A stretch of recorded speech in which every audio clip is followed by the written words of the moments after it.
In this episode of the podcast, we're myth busting.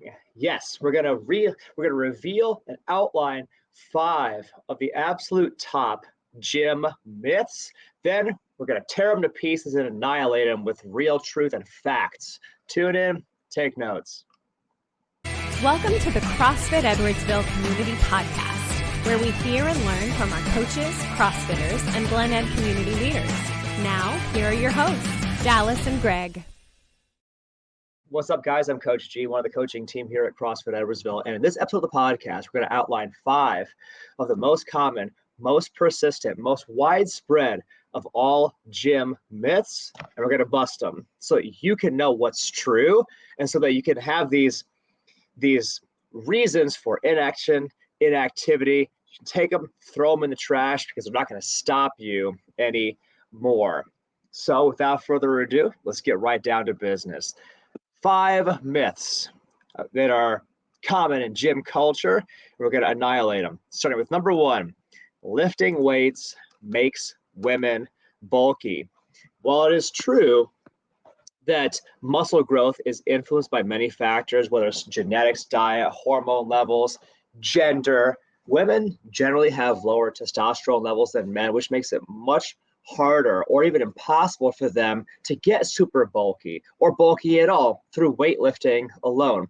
Strength training, by contrast, helps to build a toned and lean physique with women, not just bulk. So if you've been a woman and you're like, I want to have that toning, I want to have that definition, I don't want to get super big, the great news is the strength training, whether it be barbells, kettlebells, dumbbells, whatever, it's not going to turn you into some big masculine physique. Is going to make you look your best, perform your best, and feel your best. Lifting weights makes women bulky. Myth busted. Number 2, you can target fat loss in specific areas. This thing about spot reduction or losing fat in specific areas of the body through target exercises is generally a myth. Fat loss tends to occur throughout the body based on your genetics, your diet, your overall activity level. But here's the good news, that if you're eating right and you're exercising in an intelligent way that promotes reduction in body fat, then as you subtract fat off of the complete frame, your complete body, then it is possible to target either muscle growth, muscle development, muscle toning, muscle definition. You can target getting that muscle definition in certain areas so that as you take the body fat off, you reveal attractive, useful, functional muscle underneath. That is totally possible. So once you start to take the body fat off, you can start to intentionally choose and create the physique that you want. And that should be super empowering for you. Myth number 2, you can target fat loss in specific areas. Myth busted. Let's talk about myth number 3. Cardio by itself is the best way to lose weight.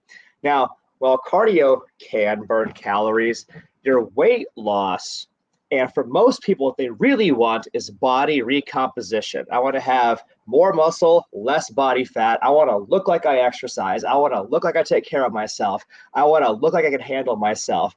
You want to look different. You probably care less about the specific weight. We'll say even if we're just talking about weight loss, it is most effectively achieved through a combination of the right eating, strength training, and cardio. The combination of these things.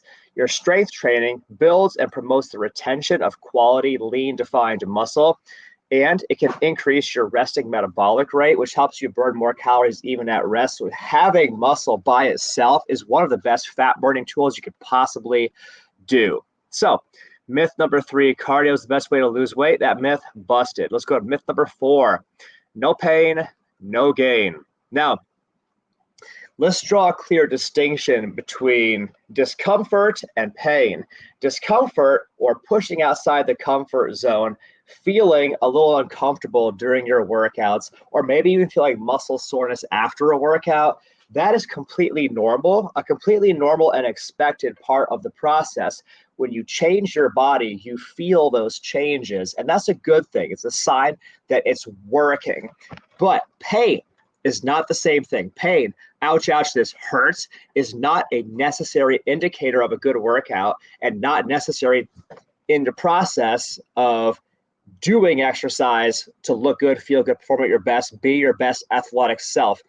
Severe or persistent pain can indicate injury or that something is wrong, and it's important to listen to your body. And if you have that pain during something, tell your coach so you can modify the exercise and avoid it. Again, discomfort is acceptable. It's a part of the process, part of the journey. Ouch, ouch, this hurts. Pain is not. A CrossFit coach can help to guide you along and help you know the difference. Myth number 4, no pain, no gain, busted. Let's go to myth number 5. If you stop working out, your muscles will turn into fat. Here's the truth. Muscle and fat in the body are two different kinds of soft tissue. One cannot transform into the other. If you stop exercising, you can lose muscle mass, and that can be a massive problem. And in fact, for populations that go from their 20s to their 30s to their 40s to their 50s, that loss of muscle tissue is one of the things that exercise can stop. That loss of muscle tissue is one of the biggest things that leads to people losing independence, losing functionality, not being able to go out and live their best lives because you need good muscle. And if you don't train for it, you won't have it. So it's not true that body fat will turn into muscle, but you can lose muscle if you don't exercise or don't do strength training. Or if you are eating wrong, eating the wrong kinds of foods, eating excessive amounts of calories, especially at the processed nonsense, crap, sugary ones, you can gain more body fat. And what that can look like as you stop exercising is, oh, I had muscle, now I have fat, one turned into the other. Nah, you just lost muscle and you added fat. The two processes, though, in the body are not necessarily related in that way. So myth number 5, if you stop working out, your muscles return to fat. Myth busted.